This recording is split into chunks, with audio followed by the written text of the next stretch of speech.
Hello from Tennessee. So I wanted to do like a PSA style video, public service announcement video, just to talk about microbrands in the context of, in some circumstances, there might be some better options out there that I don't want people to overlook.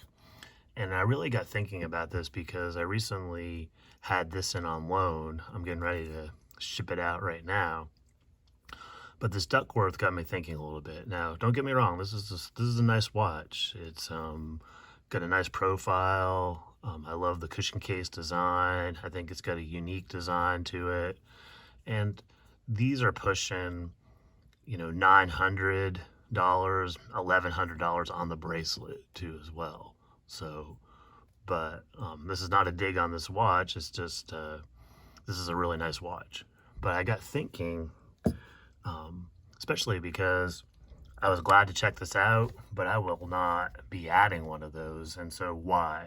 Why will I not be doing that? Well, first off, anytime I bring something into my collection, I want to look at it within the context of other watches I already have in my collection. And so the major reason is I picked up this Alpina, which has a Salida movement in it.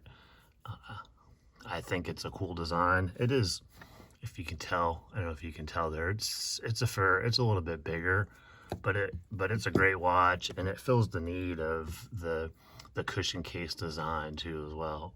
And I think the quality on this one is leaps and bounds better than the Duckworth too as well. That's my personal opinion by having them in hand.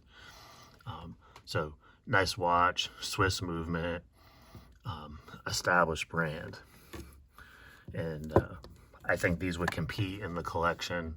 And like I said, I like this one better, so I don't want to flip it. And then next, another Swiss brand that I think has some great stuff. And this Mito Ocean Star Tribute, it's got a ETA movement in it. It's not a display case back. Nice vintage design on it, but great watch. I picked up both of these used.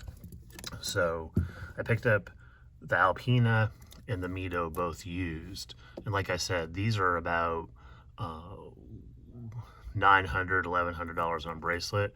I believe the bracelets on this, on the Duckworth, from what I could tell, have the same sort of clasp too as well. This kind of design here. But these types of brands, I think, the Mito and the Alpina, I think, fly under the radar a little bit. I got an absolutely outstanding deal on these two. They're used, but they may as well have been, they were lightly worn, hardly any cosmetic defects on them at all. Got great deals on these. All in on these two watches, I have spent about $700. So I got these two fantastic watches from Swiss brands for around 700.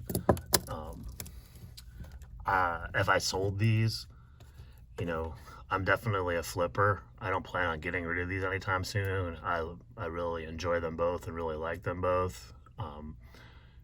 But if I were to flip these, I could recover. Might lose a teeny bit, but price of ownership, I get most of my money back on these at the price I paid for them or what I have into them. Now the Duckworth, if you buy this new, in my opinion, you are going to, let's just say you get it on the bracelet for around 1,100. You'll be lucky, in my opinion, if you can sell it for 550. So just keep that in mind. But if you're not a flipper, that's not even relevant. So, but I think for a lot of you that are watching this, potentially are flippers. And so the other question that comes to mind too is, am I done with microbrands as a result of this?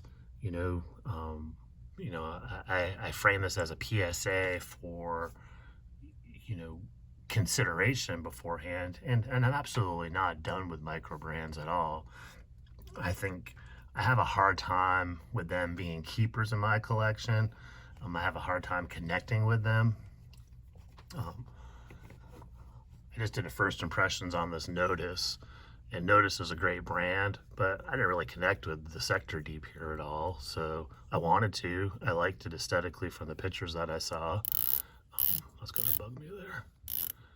Um, but I really couldn't. I really couldn't connect with it. I'll wear it a little bit. I have it in on loan. I'm just gonna give up on that. Sorry. I have it in on loan, but um, not one that I'm going to consider. Now, one that I'm possibly considering is this Marlowe here. Um, at least maybe something from the brand. So, but that's something worth considering. I think with micros too.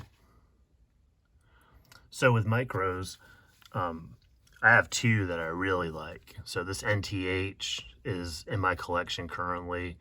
This is a great watch. I get a good price on it. I don't have much into it, but I actually really like it. It's just super cool. Wears well. Really dig it. And then one of the hotter watches of the summer that's almost impossible to get is this Momentum Sea Quartz, the Magnum PI watch.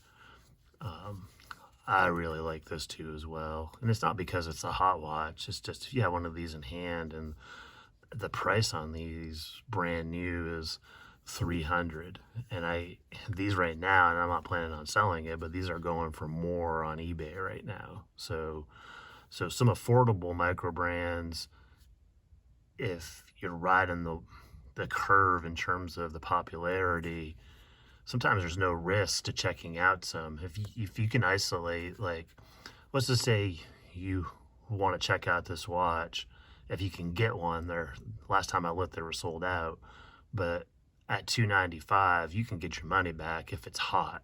Now if the hype subsides, I don't know what they would do. I would dare say that you would probably lose 50 to $100 on it if the hype kind of falls off. But again, I'm not done with micros, but those two are pretty cool.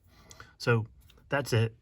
Hope this kind of made sense. I just think that for your consideration, there are other brands out there when you're looking at micros. Citizen's another brand. I didn't bring those down into my watch area, but Citizen has got some great options too as well. So just look across the markets, and if you have an aesthetic you like, if a micro brand has an aesthetic you like, there's a good chance that there could be what I would consider more of a legacy brand that may have some options for you that can be picked up used, that potentially are better quality as well. So that's it. As always, stay positive, make friends, enjoy the journey. Take care, everybody.